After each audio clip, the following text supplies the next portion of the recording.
Welcome to the third MHHS Change Control webinar. We are going to be covering CR 51 in this webinar, which is the Deferral of MHHSP-037, going to be covered by Tom Paterson from Elexon. Hannah will be sharing a link to a Slido shortly, I hope. If you could keep all questions within Slido. I know that last time a couple of people raised they were having issues with Slido. If that's the case, don't worry, just pop a question in the chat. It's just easier if they're written down, so we can get them all into a Q&A document. And just a polite reminder to keep them relevant to the content of the change request. If you have any questions about the change control process, you can ping me or drop a message in the PMO mailbox and we'll pick it up there. I will hand over to Tom to talk to CR 51. Amy, thanks very much, and good afternoon, everybody. My name is, as quick intro, is Tom Patterson. I'm the Solution Build Workstream Lead for Helix, and accompanying me on this call is Ricardo, who's our Lead Product Owner. So just a quick recap then. The requirement that we're looking at to request a referral rather than a change is MHHSP-037. So the description of this requirement is LSS shall publish load shape data on the BSC website in a manner that is available to the public to access. So that's hopefully sort of affects the context. The rationale of why we're requesting a deferral on this is from a Helix perspective. We believe that this would put this deferral would reduce unnecessary pressure put onto reaching the M10 milestone in March next year. But as importantly, rather than proceeding on a delivery front on the BSC website, we'd like to recommend an alignment to the strategic solution, which will be available after M10, which is aligning the delivery of this requirement to the Insights product. The other rationale of supporting points for this change is around the load shape data will still be available, obviously at the M10 milestone via the existing or the associated IF flows. So any industry participant or market participant who's qualified would still have access to that load shape data. So this requires more about the public access rather than qualified market participants. And then the final point that's probably worth just highlighting is post M10, then the actual value of the load shapes data will be relatively limited until a reasonable number of metering systems in each load shape category have been migrated. Therefore, the value in the public accessing or having access or visibility of that data until that point where a large number have actually migrated would be very limited as well. Hence why we're putting a recommendation forward to defer this particular requirement. The indicative date that we'd be looking at is deferred to M11 plus 6 months. Now that's an indicative one and may potentially be brought forward a little bit, but at this juncture, then that's the indicative date. Hopefully that gives a quick whistle-stop tour of the requirement and the rationale behind the CR that's put in front of you this afternoon.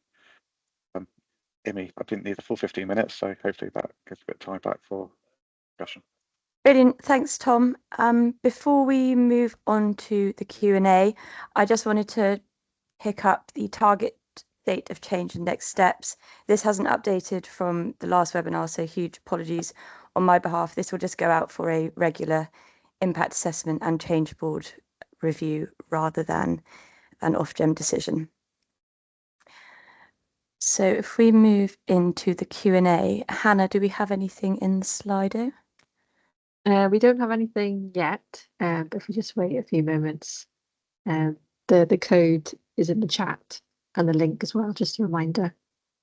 Perfect, thanks Hannah. Just wait to see if any questions come through. As a reminder, as per other webinars, the Slido will remain open until 5 o'clock today. So if you or any colleagues have any questions you want to discuss, they can be sent later on today. We just have a question If the implementation date is going to be deferred, would this need to be delivered as a business as usual change through standard industry change processes?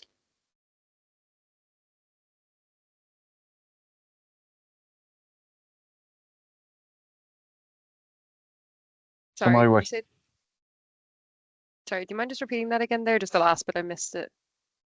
If the implementation date is going to be deferred, would this need to be delivered as a business as usual change through standard industry change processes? That sounds like a question more around change process rather than for you, Tom. We can take that away and come back, but the change process will be handed over as the program progresses. I can come back with a formal response to that.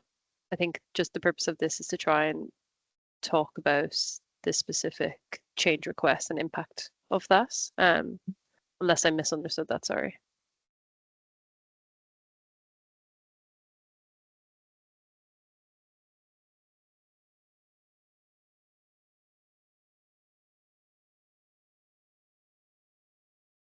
Thanks, Roisin. We'll just give another minute or two for questions.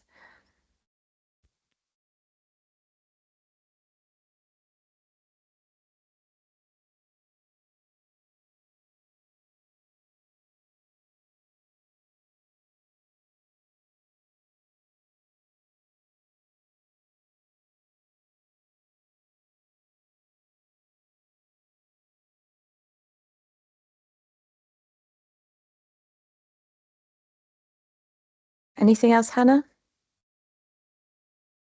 Okay, we can wrap up there in that case. Just reiterating that the Slido is open until 5 o'clock. If anyone would like to submit any further questions, we'll share a Q&A doc after that, which will include an answer to that question that Roisin and I are going to come back with an answer to. And then CR51 will be issued out to an impact assessment tomorrow. Oh, sorry, Imi, we've just got a question that's come in. It's in the chat as well from Nat Hall. Shouldn't this go via an off-gem decision as the impact would be felt most outside the MHHS programme? Thanks, Matt, for your question. So this would go out for an impact assessment, which would allow us to understand the impacts on parties outside of the programme directly.